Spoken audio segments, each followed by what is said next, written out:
এখন তোমাদের সামনে আমি আলোচনা করব ক্লাস 10-এর 11 দাগের যে আর্টিকেল অ্যান্ড প্রিপোজিশন আছে, সে আর্টিকেলস অ্যান্ড প্রিপোজিশন তোমরা জানো class 7, class 8, class 9, class 10, class 11, class 12-এও থাকে।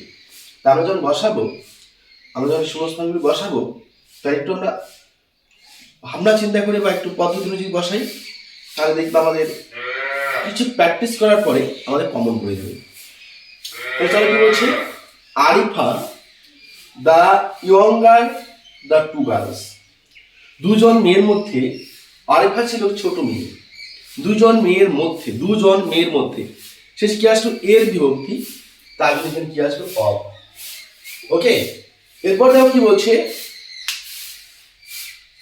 হ্যাজ ক্র্যাকড IIT হোয়াইল কি আছে ওল্ডার মানে বড়জনকে নির্দিষ্ট করে বলা হচ্ছে, তাই এখানে কি আসবে দা। তাহলে কি আছে, ওয়ান ইজ ড্যাশ ইঞ্জিনিয়ার শব্দটা একটা পেশা, আর এটা কি দিয়ে শুরু হয়েছে, ভাওয়েল দিয়ে শুরু হয়েছে, তাই এটা কি আসবে অ্যান।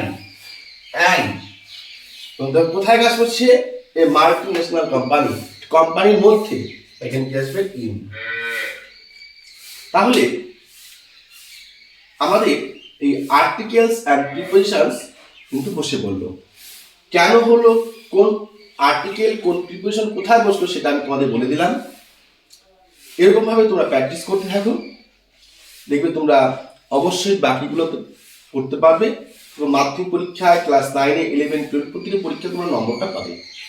তোমাদের যদি আরো কিছু জানার থাকে, আরো প্রশ্ন জানার থাকে, আরো নিয়ম জানার থাকে, তোমরা অবশ্যই কমেন্টে জানাও। তো যদি ভিডিওটি ভালো লেগে থাকে অবশ্যই তোমরা একটা লাইক করো, শেয়ার করো। আর চ্যানেলে যারা নতুন এসেছো, প্রতিটি প্রশ্ন উত্তর পাওয়ার জন্য, প্রতিটি রাইটিং স্কিল পাওয়ার জন্য, রাইটিং স্কিলের নিয়ম শেখার জন্য তোমরা অবশ্যই চ্যানেলটি সাবস্ক্রাইব করে রাখো, যাতে আমি যখনই কোনো ভিডিও আপলোড করি তোমরা সবাই এগিয়ে যেতে পারো। মনে রাখবে, ক্লাস 9, 10, 11, 12 ইংরেজি যাবতীয় তথ্য তোমরা এই ইউটিউব চ্যানেলের মধ্যে পেয়ে থাকবে। তাহলে চলো আর দেরি কেন, তোমরা যারা এখন চ্যানেলটিকে সাবস্ক্রাইব করোনি তারা অবশ্যই সাবস্ক্রাইব করে নাও, পাশে থাকা বেল আইকন ক্লিক করে নাও।